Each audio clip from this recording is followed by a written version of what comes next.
ஆண்டவராகிய இயேசு கிறிஸ்துவின் நாமத்தில் உங்கள் அனைவருக்கும் வாழ்த்துக்களை தெரிவித்துக் கொள்கிறேன். மீண்டுமாய் 316 சேனல் மூலமாக உங்களை சந்திப்பதில் பெரும் மகிழ்ச்சி அடைகிறேன். நீங்களும் மகிழ்ச்சியோடு இருப்பீர் என்று சொல்லி நான் கர்த்தருக்குள் நம்புகிறேன்.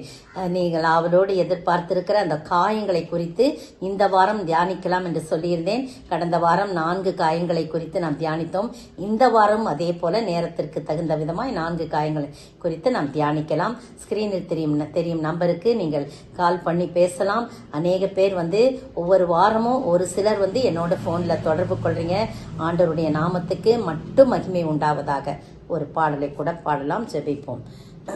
உருகாது நெஞ்சம் அவதானி தஞ்சம், உனக்காக சிலுவையில் மரித்தார். கலங்காதோ கண்கள் வழியாதோ கண்ணீர், கல்வாரி காட்சியை கண்டு, கல்வாரி காட்சியை கண்டு. உருகாதோ நெஞ்சம் நடமாட முடியா தடுமாறி கிடந்த முடவனின் குரல் கேட்டு நின்று, இடம் தேடி வந்து இதயத்தில் நொந்து நடமாட செய்ததாலே, உந்தன் கால்களில் ஆணியோ அரசே, அதுதான் சிலுவையின் பரிசே. உந்தன் கால்களில் ஆணியோ அரசே, அதுதான் சிலுவையின் பரிசே. உருகாதோ நெஞ்சம். ஆண்டவரே, நீங்க பேசுங்க ஆண்டவரே. உங்களுடைய காயங்களை குறித்து, ஒவ்வொரு காயங்கள் நாங்கள் எந்தெந்த விதத்திலே காயப்பட்டிருக்கிறோம், எப்படி அந்த காயங்களை குணமாக்கன்னு சொல்லி இன்றைய நாளிலே ஆவியானவர் எங்களோடு கூட தொடர்ந்து பேசுவீராக. இயேசுவின் நாமத்தில் பிதாவே, ஆமென். வாசிக்கலாம். எரேமியா 30:17. அவர்கள் உன்னை விசாரிப்பாரற்ற சீயோன் என்று சொல்லி உனக்கு தள்ளுண்டவள் என்று பெயரிட்டபடியால் நான் உனக்கு ஆரோக்கியம் வரப்பண்ணி உன் காயங்களை ஆற்றுவேன் என்று கர்த்தர் சொல்லுகிறார். எவ்வளவு அன்புள்ள ஆண்டவர் பாருங்க. முதலாவது காயம் வியாதியினால் வந்த காயம். அதுவும் கைவிடப்பட்ட நிலையில் உள்ளவர்கள் வியாதிப்பட்டால் எவ்வளவு காயப்படுவார்களோ அப்படிப்பட்ட காயங்களை ஆற்றுவாராம். 30:12 பாருங்களேன். 30:12 என்ன சொல்லப்பட்டிருக்குன்னா, கர்த்தர் சொல்லுகிறது என்னவென்றால், உன் புண் ஆறாததாயும் உன் காயம் கொடிதாயும் இருக்கிறது. பாருங்க, உன் புண் ஆறாதாயும் உன் புண் கொடியதாயும் இருக்குன்னு சொல்றாரு, அங்கலாய்க்கிறாரு. அதே மாதிரி அடுத்த வசனம் பாத்தீங்கன்னா, உன் காயங்களை கட்டும்படி உனக்காக ஏற்படுத்துவர் யாருமே இல்ல. உன் காயங்களை கட்டுறதுக்கு உன்னை சொஸ்தப்படுத்தும் ஔஷதங்கள், மருந்து கூட இல்ல. ஆனா இப்ப வாஸ்தவம் பாத்தீங்களா, உன்னை விசாரிப்பற்ற சீயோன் என்றும் தள்ளுண்டவள் என்றும் உனக்கு பேரிட்டு இருக்கிறாங்க. ஆனாலும் நான் உனக்கு ஆரோக்கியத்தை வர பண்ணி உன் காயங்களை எல்லாம் ஆற்றுவேன். எப்படி பாருங்க, மருத்துவர்களால் கைவிடப்பட்டிருக்கலாம், மருந்துகளே இல்லாம இருக்கலாம். இன்றைக்கு உங்களை பார்த்தா ஆண்டவர் சொல்ற, நான் உன் காயங்களை ஆற்றுவேன் சொல்லி. வியாதியினால காயப்பட்டிருக்கீங்களா? ஐயோ இவ்வளவு வேதனையா இருக்குது, இவ்வளவு வேதனைகளை நான் அனுபவிக்கிறேன், என்ன பாவம் செய்தேன்னு தெரியலையே, நான் நல்லா தானே எல்லாருக்கும் செஞ்சேன், அப்படிலாம் நம்ம நினைக்கிறோம் இல்லையா? அந்த காயங்களை ஆண்டவர் சொல்றாரு, தள்ளுண்டவள் என்று எண்ணப்பட்டாலும், சீயோன் விசாரிப்பற்றவள் என்று நம்ம எண்ணப்பட்டாலும், மருந்துகளே இல்ல, சுகப்படுத்துவரே இல்ல அப்படின்ற ஒரு நிலைமை வந்தா கூட ஆண்டவர் சொல்றார், நான் உனக்கு ஆரோக்கியம் வர பண்ணி உன் காயங்களை கட்டுவேன் சொல்றார். எவ்வளவு நல்ல ஆண்டவர் பாத்தீங்களா? யாத்திராகமம் 15:26 வாசிங்க. நீ உன் தேவனாகிய கர்த்தரின் சத்தத்தை கவனமாய் கேட்டு அவர் பார்வைக்கு செம்மையானதை செய்து அவர் கட்டளைகளுக்கு செவி கொடுத்து அவருடைய நியமங்கள் யாவையும் கை கொண்டால், நான் எகிப்தியருக்கு வரப்பண்ணின வியாதிகளில் ஒன்றையும் உனக்கு வரப்பண்ணேன், நானே உன் பரியாரியாகிய கர்த்தர் என்றார். பாருங்க, வியாதியினால வந்த காயங்கள் ஆற்றப்பட வேண்டும் என்று சொன்னால் நாம் என்ன செய்ய வேண்டும்? அதான் இப்ப வாஸ்தவம். முதலாவது கர்த்தருடைய நியமங்களையும் அவருடைய கட்டளைகளையும் கை கொண்டு நடந்தால் எகிப்துக்கு வரப்பண்ணின எந்த வியாதியும் உன்மேல் வரப்பண்ணு. அப்போ வியாதியினால காயம் ஏற்படக்கூடாது, மனதளவுல பாதிக்கப்படக்கூடாது என்றால் நாம் என்ன செய்யணும்? கர்த்தருடைய கற்பனைகளையும் அவருடைய நியாயங்களையும் கை கொள்ளணும். வேதத்தை வாசிக்கிறதே இல்லைங்க, எப்படியே மூடி இருக்கு, ஏதோ ஷெல்ஃப்ல இருக்கு, இப்படிதான் இருக்கு, தலைமாட்டுல இருக்குது. ஆனா வேதத்தை எடுத்து வாசிக்கணும், அதை ருசிக்கணும், அதை ஆராய்ந்து பார்க்கணும். இது என்ன இப்படி எழுதியிருக்கு, இது என்ன செய்யுது, இது எதனால, எந்த நேரத்துல இது எழுதப்பட்டது, எல்லாம் கொஞ்சம் ஆராயணும். எதையோ ஆராய்ஞ்சுக்கிட்டு இருக்கோம் இல்லையா? மற்றவங்களுடைய காரியங்கள்லாம் ரொம்ப ஆராயறதுல, மற்றவங்களை பத்தி பேசுற காரியங்கள் அதெல்லாம் ஆராய்ஞ்சுக்கிட்டு இருக்கோம். வேதத்தை நாம் ஆராய்ந்து பார்க்கிறவளாய் காணப்படுறோமா அப்படின்னு பார்த்தா இல்லைன்னு தான் சொல்ல முடியும். ஆண்டவர் சொல்றாரு, உன் காயங்கள் ஆற்றப்பட வேண்டும்னு சொன்னா நான் நீ என்ன செய்யணும்? என் கட்டளைகளையும் நியாயங்களையும் கைக்கொள்ளணும். சங்கீதம் 107 19 20 வாசிங்க. தங்கள் ஆபத்திலே கர்த்தரை நோக்கி கூப்பிடுகிறார்கள். அவர்கள் இக்கட்டுகளுக்கு அவர்களை நீங்களாக்கி இரட்சிக்கிறார். அவர் தமது வசனத்தை அனுப்பி அவர்களை குணமாக்கி அவர்களை அழிவுக்கு தப்புவிக்கிறார். பாத்தீங்களா? அப்ப கூப்பிட வேணும். அங்கள் ஆபத்திலே கர்த்தரை நோக்கி கூப்பிட வேணும். கூப்பிட்டா அவர் வசனத்தை அனுப்பி அவர் குணமாக்கி காயங்களை எல்லாம் கட்டுகிறவராய் இருக்கிறார். பாத்தீங்களா? ரெண்டாவது கூப்பிட வேணும். முதலாவது என்ன சொன்ன? கட்டளைகளையும் நியமங்களையும் கை கொண்டு நடக்க வேண்டும். ரெண்டாவது அவரை நோக்கி கூப்பிட வேணும். அப்படின்னா ஜெபம்ன்றது தான் அர்த்தம். அதிலே எரேமியா 33:6 நீங்க வாசித்து பாத்தீங்கன்னா 3 என்னை நோக்கி கூப்பிடு, அப்பொழுது நான் உனக்கு மறு உத்தரவு கொடுத்து நீ அறியாதும் எட்டாதமான பெரிய அதுவும் கூப்பிடணும் தான். 6ஆம் வசனம் வாசிங்க. அப்படி கூப்பிட்டா என்ன நடக்கும்?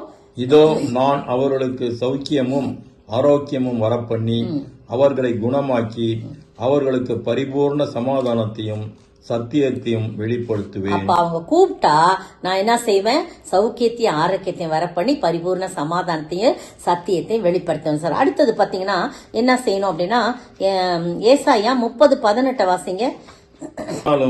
உங்களுக்கு இறங்கும்படி கர்த்தர் காத்திருப்பார், உங்கள் மேல் மனதுருகும்படி எழுந்திருப்பார். பாத்தீங்களா? படிங்க. கர்த்தர் நீதி செய்கிற தேவன், அவருக்கு காத்திருக்கிற அனைவரும் பாக்கியவான்கள். அவருக்காக காத்திருக்கணுமா? காத்திருக்கும் போது என்ன நடக்குமா? 30:26 வாசிங்க. அதிலே கர்த்தர் தமது ஜனத்தின் முறிவை கட்டி அதன் அடிக்காயத்தை குணமாக்கும் நாளிலே சந்திரனுடைய வெளிச்சம். அது போதும். முன்பகுதி தான் பாருங்க.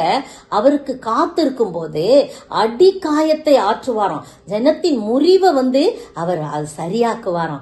எவ்வளவு பயங்கரமான காயம், அடி காயம், அடியில பயங்கரமா உள்ள புறையோடி போயிருந்தா கூட அந்த அடி காயத்தை என்ன பண்ணுவாராம்? அவர் நீக்குகிறார். எப்போ? அவருக்காக நாம் காத்திருக்க வேண்டும். முதலாவது கர்த்தருடைய நியாயத்தையும் நீதியும் கை கொள்ளணும். அடுத்தது கர்த்தரை நோக்கி கூப்பிட வேண்டும். அடுத்தது கர்த்தருக்காக காத்திருக்க வேண்டும். அப்ப என்ன கிடைக்கும்? அப்ப என்ன கிடைக்கும் சொல்லும் போது பாருங்க, வாசிக்கலாம். எசேக்கியேல் 34:4 வாசிங்க. நீங்கள் பலவீனமானவைகளை பலப்படுத்தாமலும் நசல் கொண்டவைகளை குணமாக்காமலும் எலும்பு முறிந்தவங்களை காயம் கட்டாமலும் துரத்துண்டவைகளை திரும்பிக் கொண்டு வராமலும் காணாமற் போனவைகளை தேடாமலும் போய் பலாத்காரமும் கடூரமுமாய் அவைகளை ஆண்டீர்கள். பாருங்க, இது யாருக்கு சொல்லப்பட்டனா? சபையை நடத்துகின்ற மேய்ப்பர்களுக்கு. அவங்களுக்கு மட்டும் இல்ல, நம்மளும் கூட பக்கத்துல அக்கத்துல இருக்கிறவங்களை குறிச்சு நம்ம பரிதபிக்கிறவர்களா இருக்கணும். சபை பொறுப்புள்ள ஊழியர்களுடைய கடமைகளை குறித்து தான் இது சொல்லப்பட்டிருக்குது. இந்த அதிகாரம் முழுக்க நீங்க வாசிச்சு பாருங்க. முதலாவது, விசுவாசத்தில் பலவீனமாய் இருப்பவர்களை நீங்கள் பலவீனமானவர்களை பலப்படுத்தாமலும் போட்டிருக்கு. விசுவாசத்துல யார் யார் பலவீனமா இருக்கிறாங்களோ அவங்களெல்லாம் சந்தித்து அவர்களை பலப்படுத்தும் வசனங்களை, வார்த்தைகளை சொல்ல வேண்டும். ரெண்டாவது பாத்தீங்கன்னா, நசல் கொண்டவைகளை குணமாக்காவலும் அப்படின்னு சொல்லும் போது அவங்க ரொம்ப எல்லாத்திலுமே விசுவாசத்துல மட்டும் இல்ல, அவங்க ஆண்டவருடைய காரியத்துல அவங்க ரொம்ப குறைவா இருக்காங்க. ரட்சிப்பை நிச்சயம் பெறாதவர்களா இருக்கிறாங்க. அவங்களுக்கு அதை பற்றி சொல்ல வேண்டும். அதனுடைய இம்பார்ட்டன்ஸ பத்தி நம்ம சொல்லணும். அடுத்தது பாருங்க, எலும்பு முறிந்தவர்களை காயம் கட்டாமலும் இந்த சுகவீனமா இருப்பவர்களை சந்தித்து அவர்களுக்கு ஆறுதலான வார்த்தைகளை சொல்லி ஜெபிக்க வேண்டும். அப்புறம் இழப்பின் மத்தியிலே மரணத்தின் மூலமாக அநேக பேர் துன்பப்பட்டு கொண்டிருப்பாங்க. அநேகரை இழந்து போய் காயப்பட்டிருப்பாங்க. அவங்களெல்லாம் போய் சந்தித்து அவளுக்கு ஆறுதலின் வார்த்தைகளை சொல்லணும். அடுத்தது பாத்தீங்கன்னா, துரத்துண்டதையெல்லாம் திருப்பி கொண்டு வராமலும் காணாமற் போனதை தேடாமலும் போய் பலாத்காரம் கடூரமாய் அவளை நாண்டீர்கள். இந்த சபையை விட்டு போயிருப்பாங்க, அல்லது சபைக்கு வரமாட்டாங்க, என்ன காரணம்லாம் தெரியாது. அவர்களை போய் சந்திக்க வேண்டும். சந்தித்து ஏன் வரல, நீங்க வாங்க அப்படின்னு சொல்லி அவங்களை அழைக்கணும். எல்லாத்தையும் நசல் கொண்டதை துரத்துண்டவர்களை காணாமற் போனெல்லாம் என்ன பண்ணும்? கூட்டி சேர்க்கணும்ன்றத சொல்றார். ஆவிக்குரிய ஆகாரத்தை அவர்களுக்கு கொடுப்பதற்காக அழைத்து வர வேண்டும். பிரியமானவர்களே, இது போதகர்களுக்காக சொல்லப்பட்டதா இருந்தாலும் உங்களுக்கும் எனக்கும் இந்த கடமைகள் இருக்கு. நம்மோடு கூட பக்கத்திலே உட்கார்ந்து இருப்பாங்க, ரொம்ப நாளா வராம இருப்பாங்க. ஒரு போன் பண்ணி கேட்கலாம், போன் நம்பரை வாங்கலாம், வாங்கி எப்படியாவது அவங்கள போன் பண்ணி கேட்கலாம். பக்கத்துல வீடு ஏதாவது பக்கத்துல இருந்துச்சுன்னா நம்ம ஒரு ஆட்டோ வச்சுட்டு கூட போய் கூப்பிடலாம். அப்படிலாம் நம்ம செய்யணுங்க. அப்படிலாம் செய்யறத பத்தி தான் சொல்லப்பட்டிருக்கு. உண்மையா நம்ம அப்படி இருந்தோம்னா கர்த்தர் நம்முடைய காயங்களை எல்லாம் அவர் கட்டுறாரு. அவர் பாருங்க எப்படி கட்டுறாரு. எசேக்கியேல் 34:16 வாசிங்க. நான் காணாமற் போனதை தேடி துரத்துண்டதை திரும்ப கொண்டு வந்து எலும்பு முறிந்ததை காயங்கட்டி நசல் கொண்டதை திடப்படுத்துவேன். நியாயத்துக்கு தக்கதாய் அவைகளை மேய்த்து புஷ்டியும் பலமும் உள்ளவைகளை அளிப்பேன். பாருங்க எவ்வளவு அருமையான ஆண்டவர். அங்க அந்த மேய்ப்பர்கள் செய்ய முடியாத வேலையை இவர் நல்ல மேய்ப்பனாகி நம்முடைய ஆண்டவர் செய்யறாங்க. காயங்களை கட்டுவாராம். எலும்பு முறிந்ததெல்லாம் அவர் என்ன பண்றார், காயம் கட்டி சரியாக்கி நல்லா அதுக்கு போஷாக்கு கொடுத்து, ஆவிக்குரிய போஷாக்கு கொடுத்து அவர் சரி பண்ணுவாராம். உங்களை என்னை விட்டுட மாட்டாருங்க. யார் நம்மளை கைவிட்டாலும் அவர் கைவிடாத ஆண்டவர். நம்மை ஆற்றுகின்ற, நம்முடைய காயங்களை எல்லாம் ஆற்றுகிறவர், நம்முடைய முறிவையெல்லாம் கட்டுகிறவர், அடி காயத்தை குணமாக்குகிறவர். எந்த விதத்திலும் நீங்க காயப்பட்டிருந்தாலும், வியாதியினால் வந்த காயங்களினால் காயப்பட்டிருந்தீர்கள் என்று சொன்னா, இன்றைய நாள் உங்களை பார்த்தான் சில பயப்படாத, கைவிடப்பட்ட சியோன் என்று நீ அழைக்கப்படுறாய், தள்ளுண்டவள் என்று நீ பெயர் பெற்றிருக்கிறாய். உனக்கு ஔஷதமே இல்லை, உன்னை குணமாக்கிறதுக்கு மருந்தே இல்லை. யாருமே உனக்காக உதவி செய்ய ஏற்படுத்தப்பட்டவர் யாருமே இல்லை. ஆனா நானும் உனக்கு சௌக்கியத்தை வரப்பண்ணி, உனக்கு ஆரோக்கியத்தை வரப்பண்ணி உன் காயங்களை ஆற்ற வேண்டும் சொல்றார். எவ்வளவு நல்ல ஆண்டவர் இல்லையா? அவரை நோக்கி பார்ப்போமா? ஒரு பாடலை கூட பாடலாம். வருவாய் தருணமிதுவே அழைக்கிறாரே, வல்ல ஆண்டவர் இயேசு வண்டை, தீராத பாவம் வியாதியையும் மாறாத உந்தன் பலவீனமும் கொரு குருசில் சுமந்து தீத்தால் காயங்களால் நீ குணமடைய வருவாய் தருணமிதுவே அழைக்கிறாரே, வல்ல ஆண்டவர் இயேசு வண்டை. ஏசாயா 53 கூட 5 நம்ம வாசிக்கிறோம். அவர் எப்படி இதெல்லாம் செய்யறாருன்னா, அவர் இந்த பாடுகளுக்கெல்லாம் உட்படுத்தப்பட்டார். அதுல போட்டிருக்கு ஏசாயா 53:5, நம்முடைய மீறுதலின் நிமித்தமும் அவர் காயப்பட்டு நம்முடைய அக்கிரமங்களின் நிமித்தம் அவர் நொறுக்கப்பட்டார். நமக்கு சமாதானத்தை உண்டு பண்ணும் ஆக்கினை அவர்கள் மேல் வந்தது, அவருடைய தழும்புகளால் குணமாகிறோம். அதான் அவருடைய தழும்புகளால் குணமாகி. ஏன்னா அவர் நம்முடைய அக்கிரமங்களுக்காக, நம்முடைய பாவங்களுக்காக, நம்முடைய சாபங்களுக்காக அவர் சிலுவையிலே காயப்பட்டார். பிரியமான அந்த காயத்தின் நிமித்தமாய் நம்முடைய காயங்களை ஆற்றுவார். 2வது பார்க்கலாம். ஓசியா 6:1 வாசிங்க. கர்த்தரிடத்தில் திரும்புவோம் வாருங்கள், நம்மை பீறினார் அவரே நம்மை குணமாக்குவார், நம்மை அடித்தார் அவரே நம்முடைய காயங்களை கட்டுவார். பாருங்க, இந்த வசனத்தை படிக்கும் போது எனக்கு கொஞ்சம் நெருடலா இருந்துச்சு. அவர் நம்மை பீறினாராம், அவர் நம்மை குணமாக்குவார், அவரே நம்மை குணமாக்குவார், நம்மை அடித்தாராம், அவரே நம்முடைய காயங்களை கட்டுவான்னு சொல்லப்படுது. அவர் நம்மளை பீறி போட முடியுமா? அவர் நம்மளை பீறி போட்டா நம்ம எங்க போவோம்? அவர் நம்மளை அடிச்சா எங்க போவோம் அப்படின்னு நான் யோசிக்கும் போது ஆண்டவர் நிறைய காரியத்தை வெளிப்படுத்தினாரு. அதை அவங்களோட பகிர்றேன். யோபு 5:18 வாசிங்க. அவர் காயப்படுத்தி காயம் கட்டுகிறார், அவர் அடிக்கிறார், அவருடைய கை ஆட்டுகிறது. பாருங்க, இந்த 2வது காயம்னா கர்த்தரால் அனுமதிக்கப்பட்ட காயங்கள். சில வேளையிலே அவர் சிட்சிக்கிற தேவனாயிருக்கிறார், பட்சிக்கிற அக்னியாயிருக்கிறார், சிட்சிக்கிற தேவனாயிருக்கிறார். கர்த்தர் யாரிடத்திலே அன்பு கூறுகிறார்களோ அவர்களை என்ன பண்றாரு, சிட்சிக்கிறார் என்ற ஒரு வசனம் இருக்குது. பாருங்க, இது கர்த்தரால் அனுமதிக்கப்பட்ட காயங்கள். அவர் எதுக்கு பீறினார்னா, அவர் பீற மாட்டாருங்க, அனுமதிக்கிறார் சில வேளையில. என்ன அப்படின்னு போது யோபுடைய நிலையில பாருங்க, ஒரே நாள்ல எல்லாவற்றையும் இழந்தார். அது அவருக்கு ஒரு விசுவாச சோதனை. இவ்வளவு நீ செஞ்சா கூட சாத்தானே, ஏன் தாசனாகிய யோபு தன் உத்தமத்துலதான் இருப்பான்னு சொல்லி சேலஞ்ச் விடுறாரு. அதே மாதிரி அவர் வாயினால் பாவம் செய்யவில்லை, உதட்டினால் பாவம் செய்யவில்லை, வாய் திறந்து எந்த காரியமும் அவரு தானா சொல்றார் தவிர கர்த்தரை எதுவுமே அவர் சொன்னதாக சொல்லவில்லை. என் தாசனாகிய யோபை போல நீங்கள் நிதானமாய் பேசவில்லைன்னு ஃப்ரெண்ட்ஸுங்கிட்ட சொல்றாரு. இரட்டத்தனையான காயப்படுத்துகிறார், அவரே காயங்களை ஆற்றுகிறார், அடிக்கிறார், அவரே அணைக்கிறவராயிருக்கிறார். யோபு உணர்ந்து சொல்றார். பாத்தீங்களா, இதுல படிக்கும்போது எனக்கு நிறைய காரியம். இஸ்ரவேல் ஜனங்கள் பாருங்க, கர்த்தருடைய பார்வைக்கு பொல்லாப்பானதை செய்யறாங்க.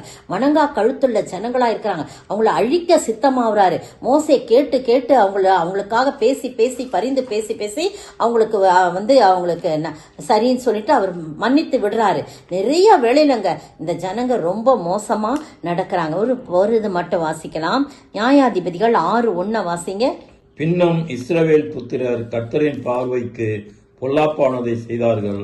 அப்பொழுது கர்த்தர் அவர்களை 7 வருஷம் மீதியானியரின் கைகளில் ஒப்பு கொடுத்தார். பாத்தீங்களா, அந்த ஜனங்க மீண்டும் மீண்டும் பொல்லாத செய்யறாங்க. எவ்வளவுதான் பாப்பார் அவர். அதனால மீதியானியர் கையில 7 வருஷம் ஒப்பு கொடுக்கிறார்.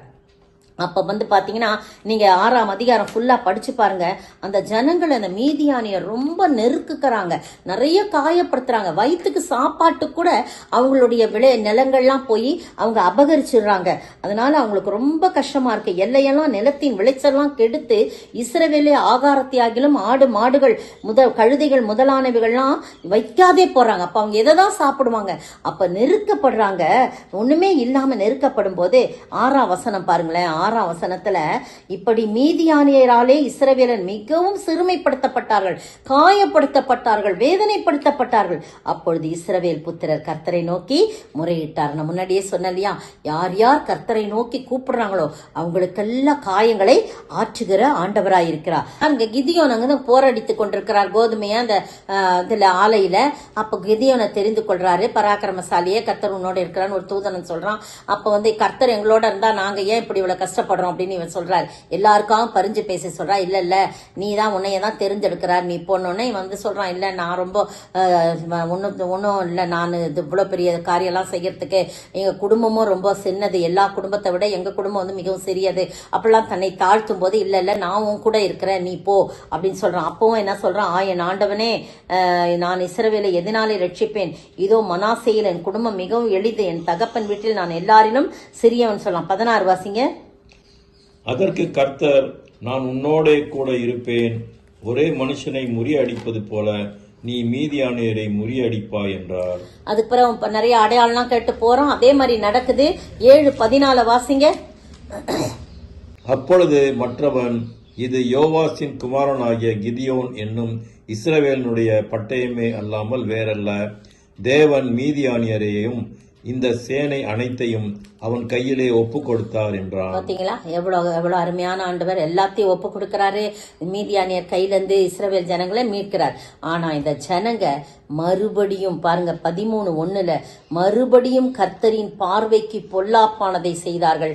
கர்த்தர் அவர்களை 40 வருஷம் பெலிஸ்தியன் கையில் ஒப்பு கொடுக்கிறார். இப்படிதாங்க அவங்க கூப்பிடுவாங்க. இவர் உடனே விடுதலை கொடுப்பார், அவங்க காயங்கள்லாம் ஆற்றுவாரு. ஆனா திருப்பி போய் அவங்க பொல்லாத வழியில செய்வார். ஆனால் அன்புள்ள ஆண்டவர் பாத்தீங்களா, ரொம்ப அன்புள்ளவர். நம்மேல் வைத்த அன்பினாலே அவர் என்ன செய்யறாரு, திரும்பவும் அவர்களை விடுவித்து அவர்கள் காயங்களை ஆற்றுகிறவராய் இருக்கிறார். அடுத்த சீரியரின் கையில ஒப்பு கொடுக்கிறார். நிறைய இடத்துல இருக்குது, அதெல்லாம் நிறைய சொல்ல வேண்டியதுல. 2 நாளாகவும் 29:8 வாசிங்க. ஆகையால் கர்த்தருடைய கடும் கோபம் யூதாவின் மேலும் இஸ்ரவேலின் மேலும் வந்து அவர் இவர்களை நீங்கள் உங்கள் கண்களினால் காண்கிறபடி துயரத்துக்கும் திரைப்புக்கும் படிப்புக்கும் ஒப்பு கொடுத்தார். பாத்தீங்களா, இப்படிதான் ரொம்ப கோவப்படுத்துறாங்க ஆண்டவரை. அவருதான் எவ்வளவுதான் பொறுத்து அவங்கள மீட்பாரு, காயங்கள்லாம் கட்டுவார். ஆனா இந்த ஜனங்கள் திரும்பவும் கோவப்படுத்தினாலும் திரும்ப என்ன பண்ண முடியும், அன்பின் நிமித்தமாய் அவர்களை விடுவித்து அவர்கள் காயங்களை கட்டுகிறார். 2 நாளாகவும் அதே 2 நாளாகவும் 33:12 வாசிங்க.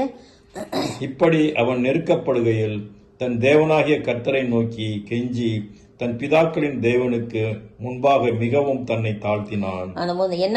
யாருன்னா மனாசேவை குறித்து சொல்லப்பட்டிருக்கு. அந்த 11ஆம் வசனம் யார் எப்படி காயப்பட்டிருக்கான் பாருங்க. ஆகையால் கர்த்தர் அசீரியா ராஜாவின் சேனாதிபதிகளை அவர்கள் மேல் வரப்பண்ணினார். அவர்கள் மனாசேயை முட்செடிகளில் பிடித்து 2 வெண்கல சங்கிலியால் அவனை கட்டி பாபிலோனுக்கு கொண்டு போனார்கள். பாருங்க, மனாசே ராஜாவாகிறது 12 வயது. எசேக்கியா ராஜாவுடைய பையன், நமக்கு தெரியும்.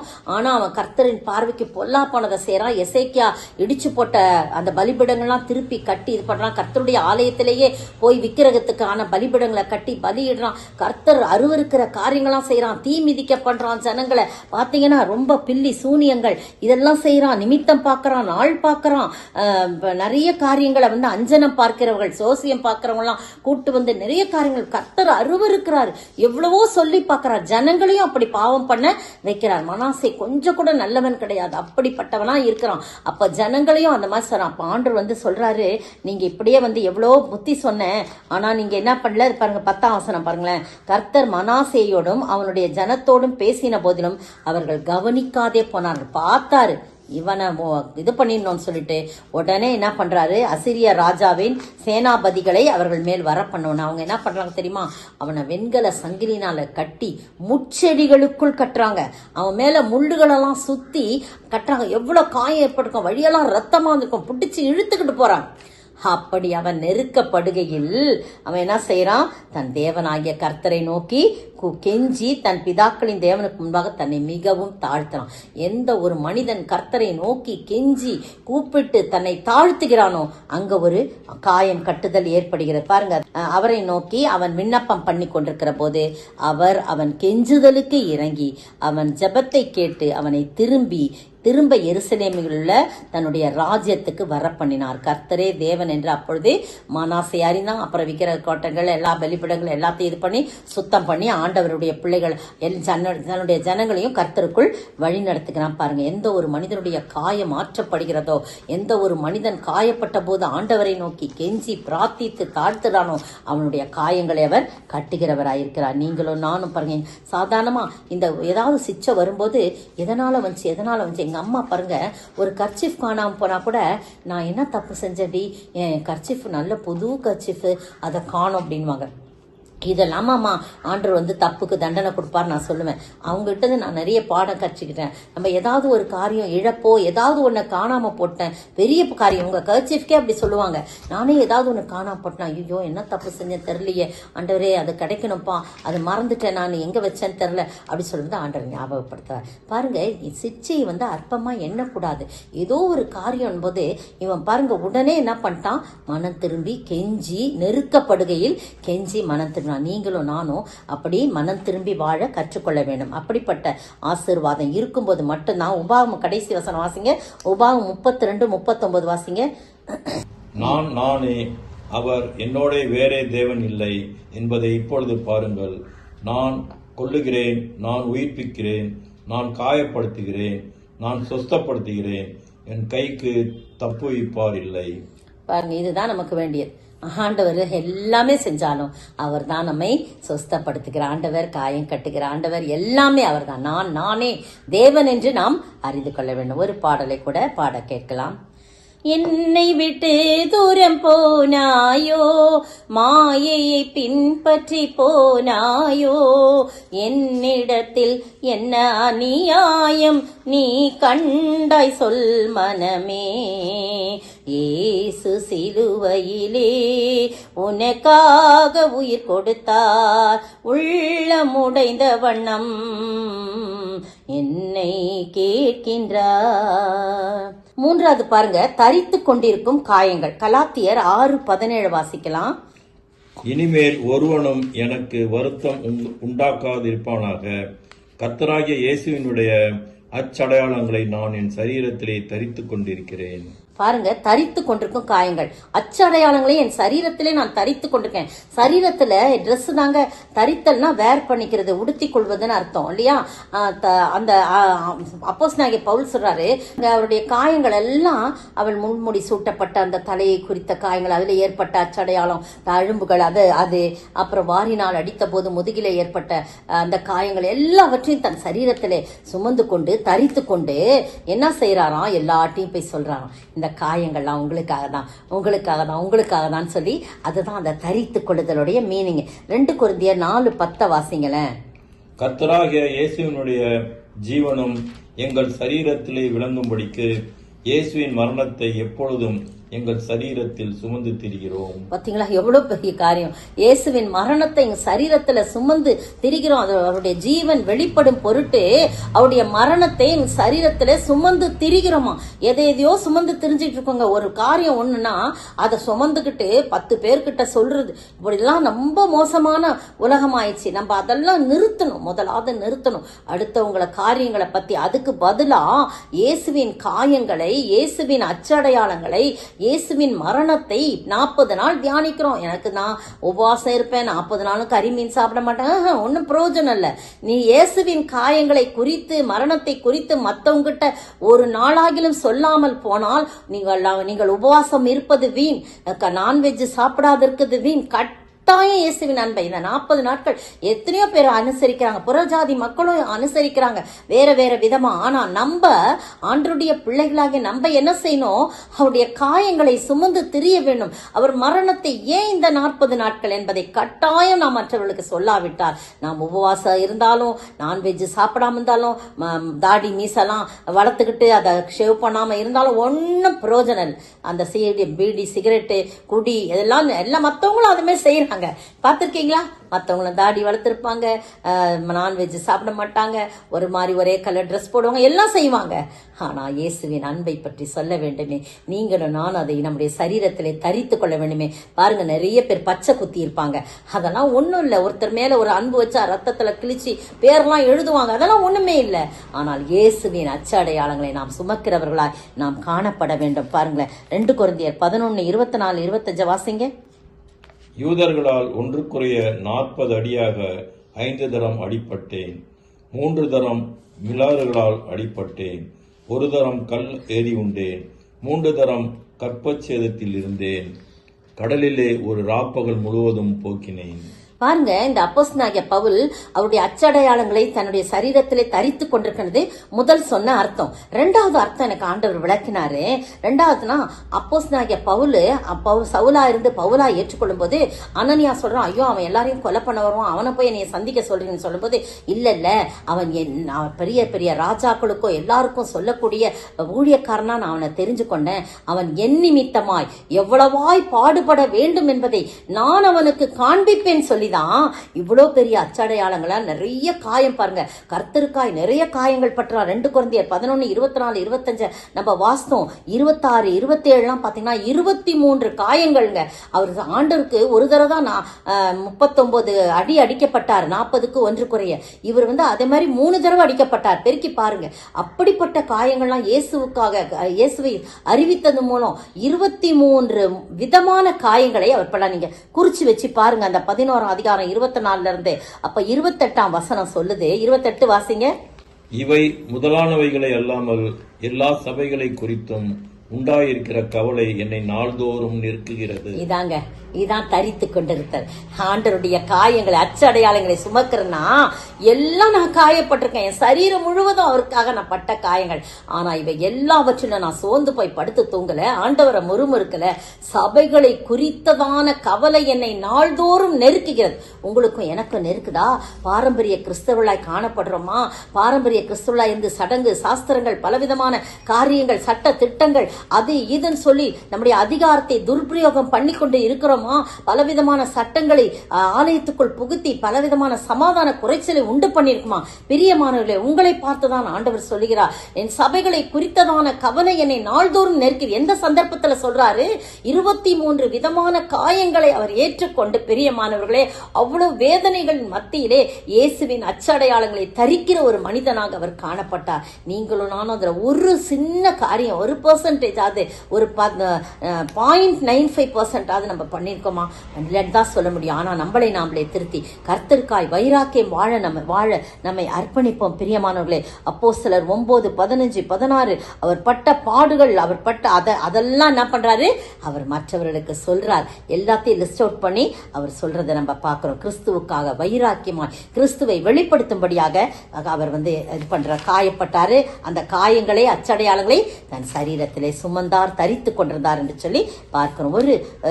இதெல்லாம் எதுக்காகனா, நம் மீது கொண்ட அன்பின் நிமித்தமாய் அவர் இப்படிப்பட்ட காரியங்களை, ஆண்டவர் நம் மீது கொண்ட அன்பை தான் அவர் வெளிப்படுத்துறாரு. ஆண்டவர் அதன் நிமித்தமாய் தான் நம்முடைய காயங்களை எல்லாம் அவர் கட்டுகிறவராய் இருக்கிறார். தழும்புகளை ஏற்றுக்கொண்டார். அந்த தழும்புகளை குறித்து தான் மற்றவர்களுக்கு அவர் சொல்வதற்கு ஆயத்தப்படுறாரு. ஒரு சம்பவம் கூட நான் படிச்சேன் பாருங்க.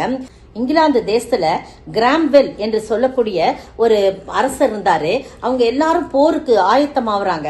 அப்படி ஆகும்போது எல்லாரும் ஒரு இடத்துல நிற்க வேண்டிய போர் வீரன் நிக்கல. அப்ப கேட்கிறார், எங்க அவனை காணோம் அப்படின்னு சொல்லும்போது அவர் தன் மனைவியோடு வீட்டில் இருக்கிறார். இந்த அரசருக்கு ரொம்ப கோபம். அவனை எவ்வளவு தூரம் அவனுக்கு போஷாக்கெல்லாம் கொடுத்து அவனை ஒரு படைத்தலைவனாக சம்பளம் கொடுத்து அவனுக்கு ஆகாரம் கொடுத்து நல்லா வச்சிருக்கோம், இந்த மும்முரமாக போர் நடக்க வேண்டிய இடத்துல மனைவியோடு இருக்கிறானே சொல்லிட்டு அவனை அடுத்த நாள் என்ன பண்றான், அவனை இழுத்துட்டு வர சொல்றாங்க. மரத்துல கட்டுறாங்க. ஆலயத்துல மணி அடிக்கும். 6 மணி அடிக்கும் போது துப்பாக்கி ஏந்தின வீரர்கள் சுற்றி நின்று அவனை சுட்டு வீழ்த்த வேண்டும் என்று சொல்லிடுறாங்க. உடனே இவங்க என்ன பண்றாங்க, எல்லாம் அதே மாதிரி செய்யறாங்க. அவனை கட்டி இழுத்துட்டு வந்து மரத்துல கட்டிடுறாங்க. எல்லாம் துப்பாக்கி ஏந்திய ராணுவ வீரர்கள்லாம் இருக்கிறாங்க. 6 மணி அடிக்கும் போது அவனை சுடுறதுக்கு ஆயத்தமா இருக்காங்க. மணி அடிக்கவே இல்லைங்க.